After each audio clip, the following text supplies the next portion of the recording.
Alexander Graham Bell was one of the few inventors who, when he was finished with his invention, realized he needed another one.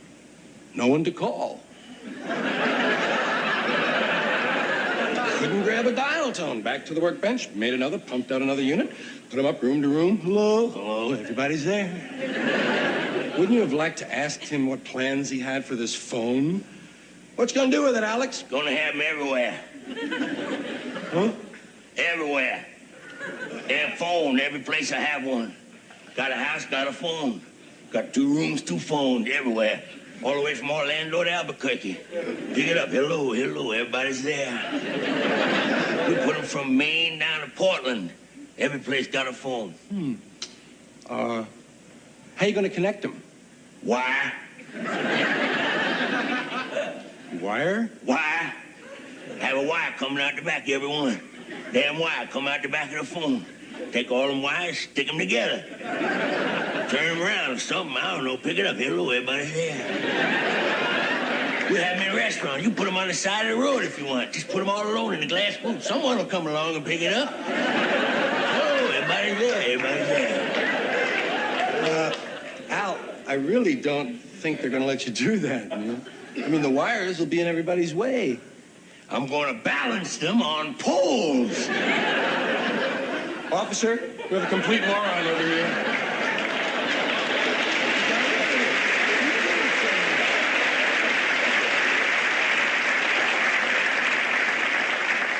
The telephone has given us another place we meet. Hold. Being on hold. It's a little like being on standby, you know? The standby is a little more assertive. Standby. Hold. No one volunteers for hold. They put you on it. I'm going to push you on hold. Wait a minute. Great comedy requires keen observation and analytical skills. One of the best at observing and analyzing human behavior was George Carlin. In this bit from 1976, he takes aim at our behaviors with the telephone. Of course, telephone technology has come farther than either Alexander Graham Bell or George Carlin could have possibly anticipated. Today, they are indeed everywhere, all the way from Orlando to Albuquerque. The kind of observation and analytical skills needed for comedy are like what's needed to provide insights into industries like the contact center industry. Tim McElgunn has made a career analyzing technology solutions and strategies. Contact centers are often the first to take advantage of new technologies, and generative AI is no exception. But good analysis considers the risks, not just the potential gains. Tim joins me on Next in Queue this week, and we discuss the risks companies face when adopting generative AI, the challenges for employees, data poisoning and security concerns, dangers for customers, opportunities where AI can make positive impacts, and change management and accountability. Let's get to it.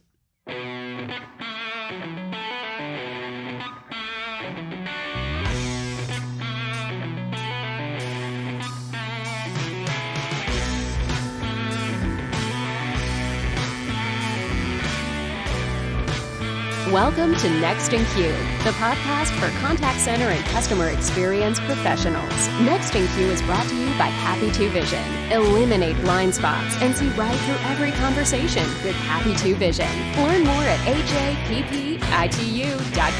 Now, here's your host, Rob Dwyer. Tim McElgunn, you are next in queue. How are you today, sir? I'm doing well, and I'm really happy to be here. Thanks for inviting me. Well, I am excited to have you on the show. I don't know that I will have an episode that matters more in the first few months of 2024 than the episode that we're about to do. And I think that Maybe people are getting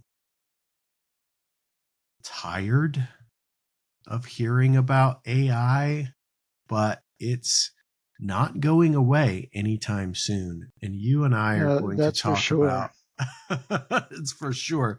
We're going to talk about some of the risks involved with companies that are rushing out for that shiny new thing, Hmm. and what kinds of things they need to be aware of, and how they can protect themselves, their employees, and their customers. Yeah, a lot to talk about there for sure. And I mean, a lot of this is not new in the sense that every time a transformational technology has come along, there's been, some of these same risks. I just think that the power of these solutions is such, and the shininess of the new thing in this case is at such a level that I think that we really, really need to be careful to, as always, bring it back to first principles. Like, what are we actually trying to accomplish with all this technology? Mm-hmm. For those that are not familiar with you, tell us a little bit about you. Sure. So I've spent my career as an industry analyst, covering a pretty vast variety of topics. Started out my career looking at telecom, specifically broadband, back in the early days when that was the shiny new thing that people were trying to figure out how to make a buck um employing in the enterprise, and vendors were trying to figure out a way to make a buck selling it. So that's always sort of the question that's there. I've spent some time looking at HR and benefits solutions and strategies, and then most recently I was a principal analyst at HDI and ICMI, looking at all things contact center and IT support and service management related. So that's my most recent gig, and certainly the one that applies most directly here. Yeah, it certainly has given you a lot of insight into what companies are thinking about, how they're Hmm. approaching AI. And we have seen a lot of companies really dive headlong into putting AI front and center in engaging with their customers. So, what I want to do is kind of dig into some of the risks that the the company is putting themselves at. We're going to dig into Sure. employees and into customers, but let's talk about the company and potentially reputation and those kinds of things. What are some of the things that you see as pitfalls that companies need to be wary of? Sure. And some of this stuff right now, it kind of comes off as funny, right? So there's the Chevy dealership where the chatbot, ended up offering a guy, a multi tens of thousands of dollar vehicle for a simple dollar. It seems funny, but it's not funny because even after the fact, they fixed it, they figured it out. We've seen this sort of thing before where through some, call it a paperwork error or whatever, somebody gets a deal that's obviously too good to be true. And with very few exceptions, those don't end up, actually taking place, right? So we can kind of laugh at that. But the fact of the matter is that company, the dealership, had to spend a load of effort, money. They lost time, they lost reputation, and now they'll forever be known sort of as the $1 dealership. And that is, in that situation, probably something that you can overcome over time, especially if you're doing a good job of training your human customer service reps so that they can respond to this sort of event effectively. But yeah, that kind of reputational damage takes a while to clear up. And as I said, it's expensive. It's not like, you just, they had to take that thing offline. They had to rejigger it. They had to figure out what went wrong with it. And then they had to put it back up and test it and hope for, to some degree, hope for the best. I think it also points out, and I don't know this for sure because I haven't seen kind of behind the curtain in terms of what happened in that particular case. But I suspect they didn't really have the expertise in house to build and manage the technology that they deployed. And I think you take that from a single dealership, and now you start to apply that across thousands of contact center seats, multiple product lines that are being supported in those contact centers, and you start to get a feel for the potential impact of making an error in deploying these things. Yeah, it reminds me, and this happened to me literally yesterday. Oh, I okay. was dealing with a SaaS company, and I had a problem, right? Hmm. I reached out, and of course, the chatbot is the first thing that they've got. I knew who was providing the chatbot, and I went to their website, and of course, it is an AI-enabled chatbot. By Hmm. the time that I was done with that chatbot, and I wasn't really trying, right? I mean, I had a legitimate problem, but the chatbot had given me a credit for 10% of what I had already spent with them. And I was thinking at the time, like, I wonder how far this will go. Like, what's the limit? What are the guardrails? What I Hmm. had spent with this company was all of $12, right? So the chatbot has given me $1.20 worth of value extra, which, not a big deal until you start multiplying that across tens of thousands of potential users. And some people will go, oh, well, if I can get 10%, can I get 20? Can I get Right. 30? Can I get 40? And it becomes this slippery slope. And if you don't have the right guardrails in place, you can actually just give away the farm. Right. And that's I think really important, because contact center leadership is always going to talk about CSAT and all of those things as if that's the holy grail. But let's be honest, for most contact centers, that is not the holy grail. And I use actually an example from IT support. IT support should never get a excellent rating. It's not what's intended to happen. What's intended to happen is that it does its job. It accomplishes the goal. So I think we really need to be very careful about what is the goal. And for contact center leadership and leadership in the larger organization, the vendors are out there telling them, "Hey, we've got AI. We're bringing all this power to the party, and you're going to be able to do all this great stuff with it." And it sounds fantastic, and it sounds like, okay, hey, we're going to be able to not only reduce costs, but we're also going to be able to increase CSAT. Well, that still remains a difficult needle to thread, let's call it. Um, Trying to do both those things at the same time. And I think if you take your eye off the ball of which of those um, efforts is really at the core of what you're trying to do, now you're implementing either the wrong sorts of AI, or you're implementing AI at the wrong, kind of junction points in your processes. And in a lot of cases, what you're not doing is you're not doing the core work that needs to be accomplished before any of these tools, whether they're AI powered or more legacy traditional tools, can do what you're hoping them to do. You got to do that grunt work up front. Yeah, absolutely. And I love that, to your point, right? AI itself is not inherently good or bad. It's a tool, just like anything else. It can be used effectively. It's all about where we apply it and what we're Hmm. trying to accomplish when we do that. Let's Yeah, transition a little bit, and obviously, brands can potentially experience some big challenges. Let's talk about the employees. So you just talked sure. about doing the grunt work and really equipping our people internally, but what are some of the challenges with AI as it relates to employees of the companies that are adopting this? Yeah, and I think that it's a pretty vast spectrum. of potential issues that come up. I mean, just as vast as the potential benefits this technology can bring. So first of all, you've got just human concern, right? What's happening to my job? Um, am I training an AI that's just going to replace me? What is that? What does all this stuff mean for me? Secondarily, especially at this stage, we can't pretend that these are perfect tools, right? We hear about all these crazy, hallucinations. We hear about the errors, such as the ones that we just discussed.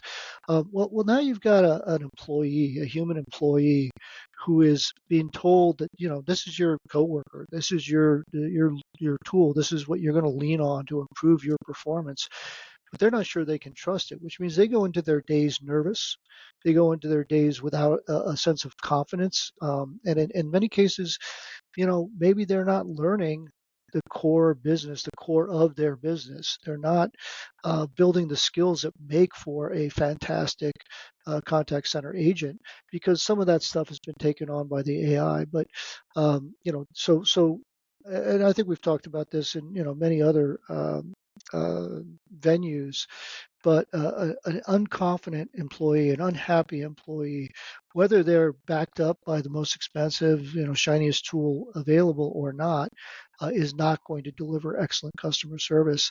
And the other piece of that is that that's part of what these systems learn from. And if they're learning from agents that are not doing a good job, that's expensive. It can be overcome, obviously, over time. These things are smart. What they really bring to the party is massive horsepower, right? They're just really, really, really fast. So all this stuff will be addressed eventually, but there will be damage done. And you talked a little bit. You brought up sort of the institutional knowledge that really powers excellent customer service, customer experiences. It comes from people who have learned from dealing directly with customers and have gotten really good at their job. Contact centers have always had an issue with turnover, massive turnover. So this is not something new. But what I think is going to happen is you're going to have people leaving sooner if they feel again like they're uncertain that the tools that they've been you know uh, told they're going to use are not confidence building for them. And then the other piece of this, and this is not really from the employee, but more from the employer perspective. The folks who get really, really good at this are going to get very expensive. And when that happens, the cost saving aspect of this exercise starts to get, really shaky. Yeah, very interesting. I wonder what your thoughts are on obviously a lot of the use cases around AI interacting with customers has to do with deflection, right? So we're talking Mm-hmm. about chatbots. We're increasingly talking about what are known as virtual agents. So if you think about the kind of the IVR where it says, I think of the scene in Seinfeld where Kramer is answering movie phone and he goes, why don't you just tell me the movie you want to see, right? But right, Mm-hmm. those types of interactions to some extent can be handled by AI and sound very much like a human.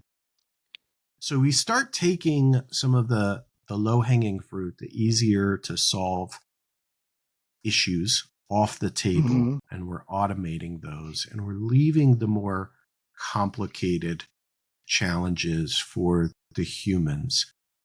What impact do you think that has, particular to the contact center environment?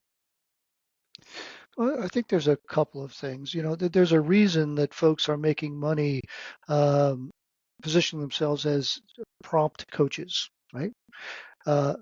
Actually, how you interact with these devices or these systems impacts very directly the quality of the output that you get. Well, you can't expect everybody who's calling into your center or contacting your center online to actually understand the best way to put the question or express their issue, describe what they're really dealing with. And these things don't think. They basically recognize patterns in words, and then they pull out the what they think is the next best response. So I think we're going to see situations where, not unlike the IVR, and I am probably one of the the biggest haters of IVRs on the planet. I've just had some crazy experiences over the years with IVRs. Um, and I mean, these are those mistakes are those lessons have been learned by the folks who are integrating AI into contact center solutions, obviously, because they were at the brunt of all that stuff. But I think that's a big part of it, is that these things are going to be dependent to some degree on input, right? Garbage in, garbage out, and it's not like your customers are trying to. Well, some of your customers are, but it's not like all of your customers are trying to trip up the system. And the trouble is, if you've got a customer who comes in and does a lousy job of presenting what their problem is, but the response comes back and it seems really confident and it seems to make sense, and I don't know enough to make the call. Is this correct or is this not correct? Where's the guardrail on that? The guardrail on that, and we've talked about this in other contexts as well. Using your customers as quality control is a really bad idea. And I think in this situation, for some time, we are going to be using customers as quality control, because it's only when the solution blows up that we're going to hear about it. And that also has implications for the cost and the complexity of implementing these systems, because when those problems show up, a human being, or probably a team of human beings, is going to have to go in there and do sort of a post-mortem and figure out what really went wrong, and what do we actually fix. And even if you talk to the vendors who are really doing what seems like a really good job in thinking this stuff through, and certainly at least their marketing positions it that way, there's still a black box element to this, even for them, that makes it really, really tough to go in and fix a problem and understand where does that problem really derive from. And I think that's going to trip some people up along the way. So you talk about the black box aspect of this, and one of the things that I think is both interesting and frightening is the idea of data poisoning, which could come from the employee side, right? If I get an employee who is really upset, right? I mean, you talked about, right? Am I training this AI to take my job? You Mm-hmm. may have some employees who take a vindictive approach to that and try to poison the well. Can you talk a little bit about that? Yes, I'm not a deep data security guy. Certainly, it's anybody who looks at um, these topics has to be aware of the reality. But from what I do know, the phone call is most often coming from inside the house, right? Data security issues, data breaches, a lot of that stuff happens either because of human error, lack of attention on the part of an employee, or in a lot of cases, as the effect of a disgruntled employee. And something I think we need to always remember is that these tools are not restricted to good guys, right? The Yeah. same power that we're hoping to apply to our businesses and improving the customer experience and increasing our sales and all the stuff that is the reason to make an investment in any technology, all of that is available to folks who really just want to mess with us as well. So I think Yeah. we need to be cognizant of that we are dealing with an arms race to some degree. We've seen it in the past, where organized crime is among the earliest investors in advanced technology. It's not going to be any different here. So, I sometimes think about the example of Uber, and I don't know if this is still true, but it certainly was true for a while. The Uber model basically said, "Hey, we get rid of all these cab drivers, and we, replace them with contract workers and some AI." Well, what you end up doing is you end up replacing one cab driver, relatively inexpensive, with a couple of really high-priced computer scientists, right? So that model just doesn't work. And we need to be really careful. I think contact centers need to be really careful that we're not replacing a bunch of, comparatively inexpensive human beings who are doing a decent job with much more expensive computer scientists that are required to do the care and feeding of these systems. Yeah, I do think it's important that people recognize that when you are dealing with AI, there's not a lot that you can do just off the shelf, right? there is a level of training that is required to fit your specific business needs. Yes, we can all go out and we can play with ChatGPT or Bard or the likes of those solutions, and they can be really fun. They can be interesting. They can provide surprising results that make us ooh and ah. But when it comes to being focused on your business and providing reasonable, actionable, and accurate information, you need to work with it for a while to get it to where it Mm-hmm. needs to be. And that is in and of itself a job just to get It there. is. Yeah, and this is something I've spoken with vendors about is I understand that you've been doing this for a long time. We'll say contact center solution vendors. I know that you understand the ins and outs of what a contact center does, but do you know exactly what that contact center needs in terms of its businesses? Do you understand how it interacts with the rest of the business? Do you understand, in the ITSM context, IT service management context, IDLE 4, whatever, the value stream, how this, how it fits into the bigger picture. And if you don't, well, that requires a whole kind of sales consulting staff that needs to be added on top of the work that you've already been doing to sell and maintain these systems with your clients. So I think that, what that really speaks to in the real world is that anybody who's looking to deploy this stuff needs to talk to their vendors about how well do you understand my business. Mhm. Because like any other tool, you can automate anything. You can automate a broken process, and God knows that that's happened over and over and over again in the history of technology.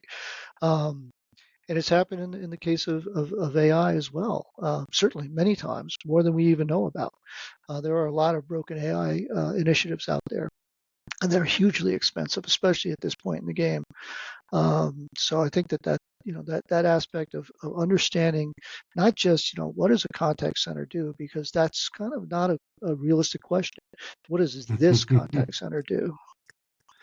Yeah, it reminds me a little bit of the BPO approach when you're working with another business that is looking to outsource some of the functions, often within the contact center, although there are a lot of other functions that BPOs can provide. And Hmm. one of the things that those people who are vetting BPOs often want to know is what's your experience in my business sphere, not necessarily with my specific business, but have you done this type of work before? And that could Hmm. be, have you done this type of work for a business that does what we do?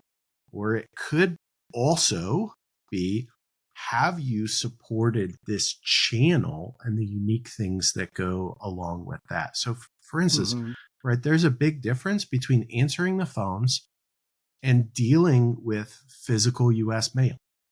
Those are two different contact channels that require totally different infrastructure to deal with Hmm. and experience to deal with.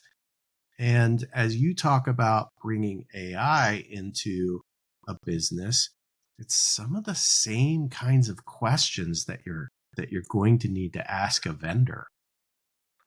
Yeah, and I think it's really important to understand also that if we've gone through the multi-channel, the omni-channel, all these things, and we talk about what does that mean for agents, and the really great agents can handle X number of simultaneous sessions and blah blah.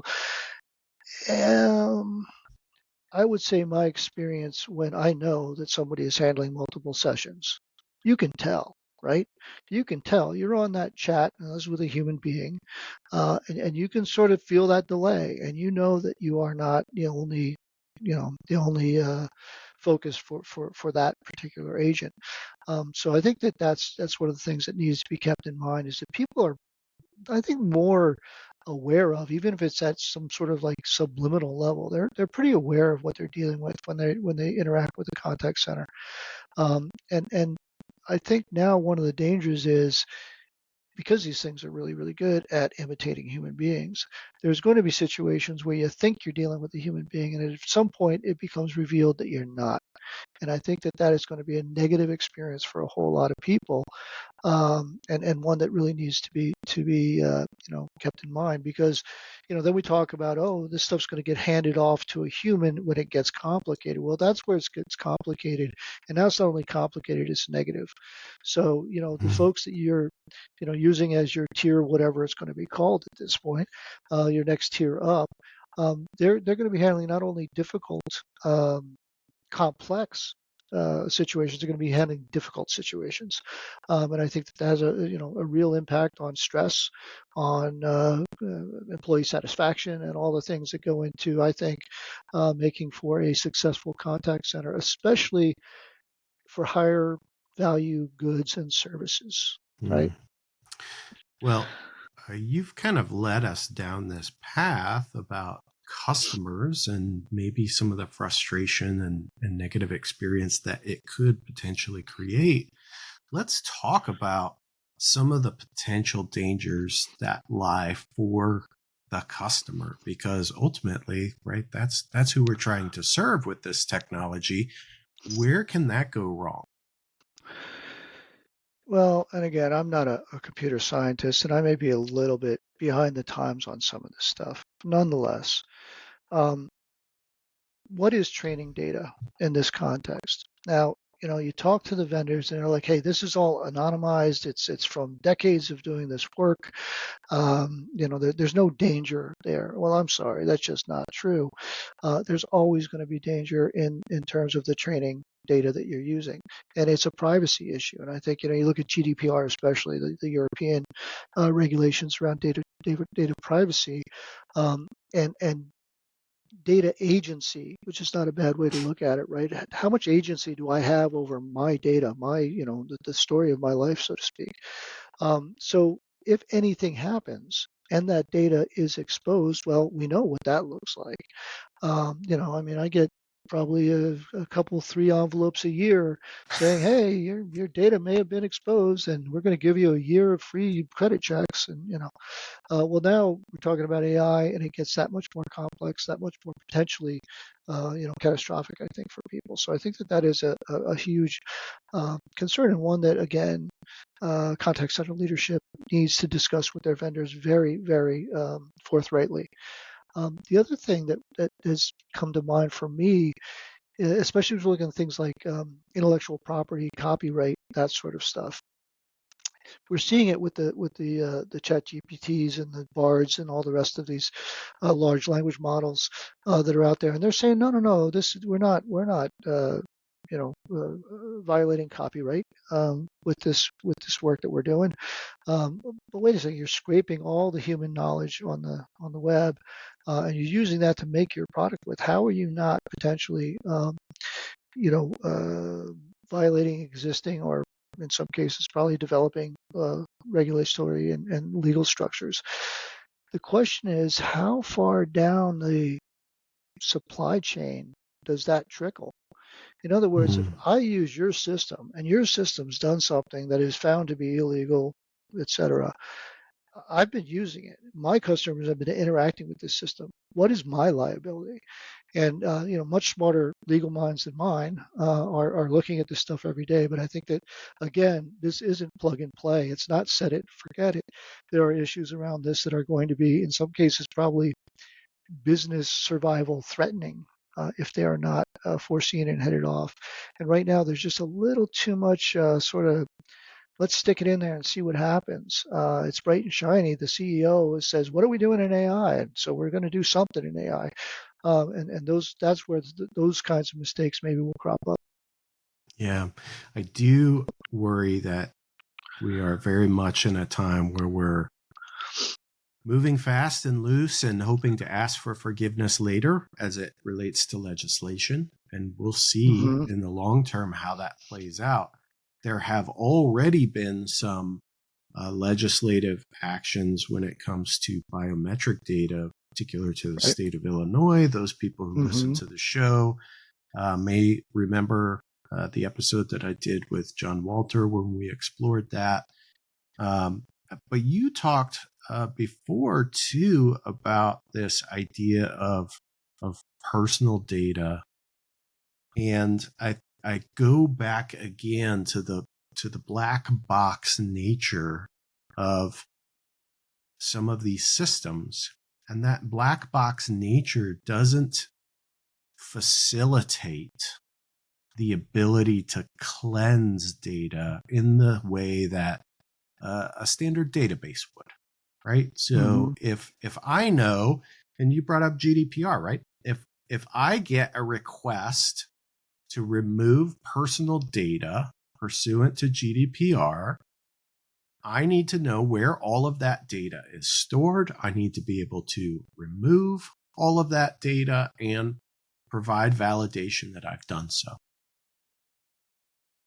If I have pulled in that data with my LLM enabled chatbot, I don't reasonably believe that you can delete that data because of the black box nature. Well, I think that's very true. And there's another piece of it. We don't really know what personal data is at this point, right? Is it everything that a chatbot learns and therefore modifies the way that it behaves? Is that, is that information about my activity, my sentiment, right? Sentiment analysis, all of these things that are very powerful tools that these AI systems are enabling. How much of that is, could be considered personal data? There's a lot of law around this that still, in my view, remains very unsettled. Some people say, hey, copyright handles it, GDPR, current privacy data privacy regulations, they just need to be applied. And I'm not 100% convinced that that's true. And I think that especially large corporations are going to be spending a whole lot of money on lawyers just to make sure that they understand, what all that stuff is. What is consent? And one of the things that we don't think about, every single interaction now creates more data. So we've already seen the issue with dark data, with siloed data, with data that we don't understand where it is or what we're doing with it. Data that's just kind of, lying around, almost like the warehouse at the end of Indiana Jones, right? The boxes upon boxes disappearing off into the distance. Well, that much data is being created kind of on an hourly basis now. So there's just, the challenge of actually tracking and knowing where that is and knowing whether it's personally identifiable and how personally identifiable and what is, what have I agreed to, what have I not agreed to, all of that stuff remains out there. And I think for contact centers, just by the nature of the work, we are constantly asking folks for their information because that's the only way you can provide a level of service that they're expecting. So it's sort of just baked into the model that you're going to have some of these issues. And I'm not saying that they're all going to be problematic. I'm saying you better know whether or not they are as you're building your strategy around these tools. Yeah. So we're talking a lot about risks. Let me flip the coin on you. Sure. Where do you see really good opportunities to leverage AI within contact centers?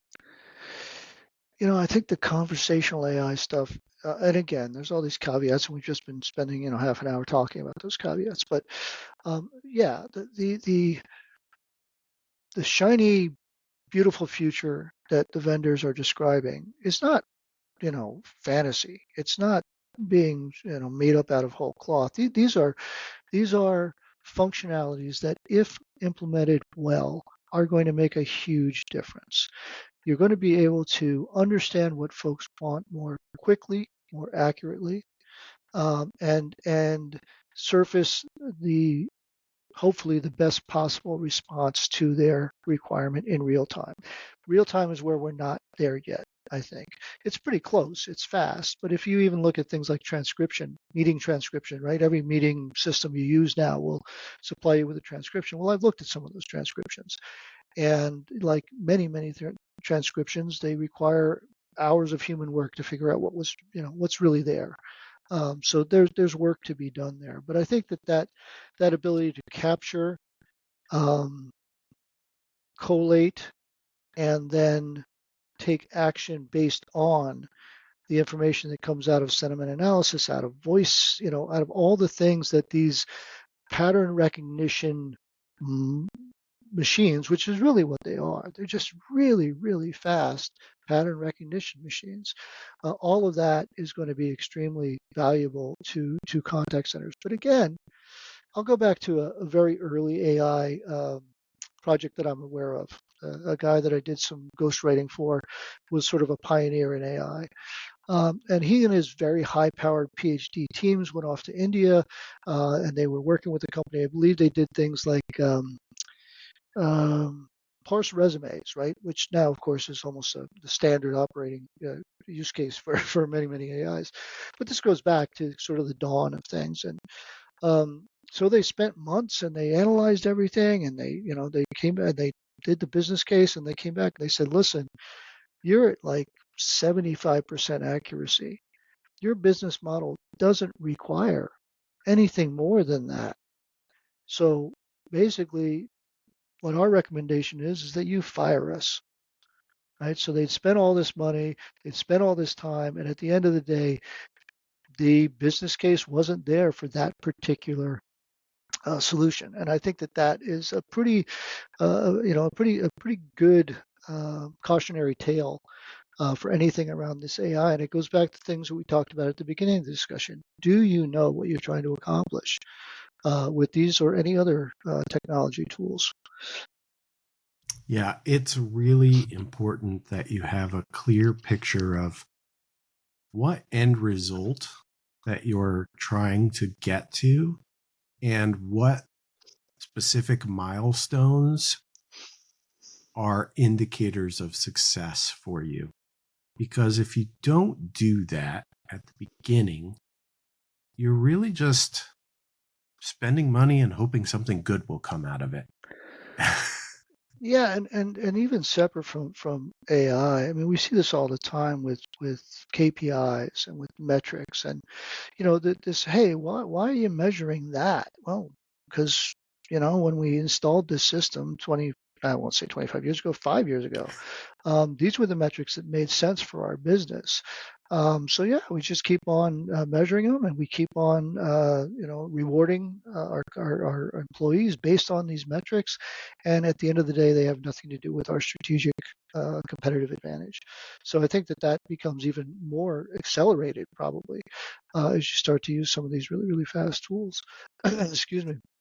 I did want to go back, briefly. You asked me about the sort of the positive side of this stuff. Well, again, when these systems work well, when they're implemented well, when they're focused on the right outcomes, we talked about the difference between a confident agent and a unconfident, unhappy agent. When these tools work well, they are going to make agents feel very, very confident. They're going to know that they are getting, they're going to at least think that they are getting the best possible response to share with this particular consumer, customer, business partner, whatever it happens to be. And that is going to make them feel great about the work they're doing. And we know what that means. A happy, engaged, excited employee makes for a happy, engaged, and excited customer. So I think that those kinds of, in-ear coaching, as people get used to it, and as the results are shown to be really positive, that's going to be, a huge benefit to the contact center industry as a whole. I believe you're right. And I also believe that change management process is going to be the hardest part because I remember it's been probably a year ago. I had Serial on from XFind, and we were talking about his solution. And one of the biggest challenges, and this isn't a whisper in your ear, right? Because this is non-voice support. And the idea was that his solution is pulling in the best knowledge base articles for the particular issue that a customer is having. And he said the biggest challenge was the agent confidence that they were getting the right information, even though that was the whole point of the solution, was to get you the best answer. There's this gap of confidence between the way that I, as an agent, have previously gone about my process to find what I believe is the best answer, and this new process where the answer is being served to me. And I think solving that change management process is going to be the biggest hurdle. And it's a hurdle that requires great leadership and great people who understand the psychology behind that. Yeah, because it is one thing to sort of have gone through the process and come out the other end and said, okay, I feel confident in delivering this solution, this answer to my customer. There's another where it just plops out, sort of pops out of the toaster. Here's your answer. I don't see the process. I don't understand what the inputs are. I don't understand what the sort of historical background to this thing is. And if one of those goes sour for any agent, now, first of all, who do you blame? Who's going to get the blame up front? Because you look at the metrics and you see somebody who's really dissatisfied, and you track that back to Agent X, and Agent X now needs to explain themselves. Well, a couple of those, and again, you lose trust. And I think that trust in this technology is going to be more of an issue than it has in many others, just because of the apparent sort of humanity and the apparent intelligence in these systems. Yeah, I think that leads me to think about the one thing that I don't feel like we have a good handle on either is the accountability piece. Who's accountable when we provide the wrong information, the wrong solution? We give a refund in a situation where we shouldn't give a refund. All of these potential things that we may be looking at automating through the use of AI. Who ultimately is accountable? And I don't have a good answer for that. I don't know what your thoughts are on that, but I have a pretty good feeling. Well, a bad boss with a powerful tool is just a more powerful bad boss. So there's that aspect of it for sure. And let's face it, contact centers are not necessarily the most warm and fuzzy parts of a business. And there's all the reasons for that. There's the turnover. There's the, again, depending on your business model, it's one thing if you're, coach handbags, the level of support that you're going to be expected to deliver, and the training you're going to give those folks, and all the rest of it is going to be so high. But if it's sort of like a quick and easy, what's wrong with my PC kind of call center, you're not going to have that same level of capability of experience and ability to deliver that level of service. So, and in those situations, there's a lot less investment in the people being treated properly. And so if these devices, device is not the right word, if these technologies are used to excuse the company for the decisions and the processes and the things that it's put in place, and we talked about diversion.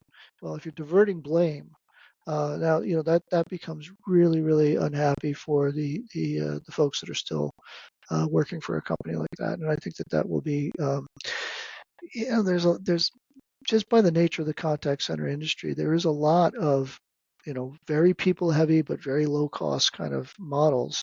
And if that starts to turnover even faster before we get to the point where these technologies can take over that much of the work, that's going to have a real impact on people's ability to stay in business, I think. Yeah. Well, Tim, I am so honored to have you on the show. Thank you so much for joining If people want to get in touch with you, we'll definitely put your LinkedIn information in the show notes. Is That'd be there great. another Yep. way that's also good for Yep. you? So tmcelgun@gmail.com will do the job right now. Will certainly get to me. So yeah, I'd be happy to continue a discussion along these lines with anybody who's interested in hearing what I have to say. Hopefully after this conversation, which I really really appreciate you having me on for. For one reason, it's fun. It's always good stuff when we get together and doodle around about this stuff. But yeah, I'm happy to answer any questions folks have, or even entertain their arguments if they think I've got stuff wrong. Awesome. Well, Tim, thanks again so much for joining Next in Queue, and we'll talk to you soon. Yeah, Rob, it was a pleasure and just great to talk to you always. Take care. Next in Queue is brought to you by Happy To and is produced by me, Rob Dwyer. If you enjoy this podcast, please by all means subscribe and or rate this podcast in iTunes or your favorite podcast app. But more importantly, please tell just one person about this podcast. Word of mouth is the best way for people to discover new content. As always, thanks for listening.